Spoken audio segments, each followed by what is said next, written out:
Welcome to our channel. Sending cryptocurrency from Coinbase to another wallet is straightforward, but requires careful attention to ensure you're sending to the correct address.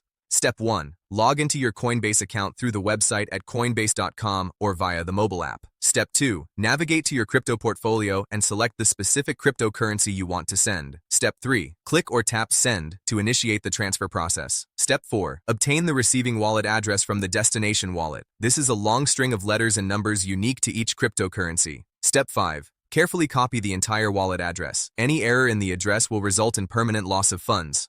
Step 6. Paste the wallet address into the recipient field in Coinbase. Double-check that every character matches exactly. Step 7. Enter the amount of cryptocurrency you want to send. You can enter the amount in crypto or the equivalent USD value. Step 8. Review the network fee, which varies based on blockchain congestion and transaction priority. Step 9. Some cryptocurrencies require a memo or destination tag. If applicable, enter this additional information provided by the receiving wallet. Step 10. Review all details carefully, including the address, amount, and fees. Once confirmed and sent, cryptocurrency transactions are irreversible. Track your transaction using the transaction ID provided. Don't forget to like this video and subscribe to our channel.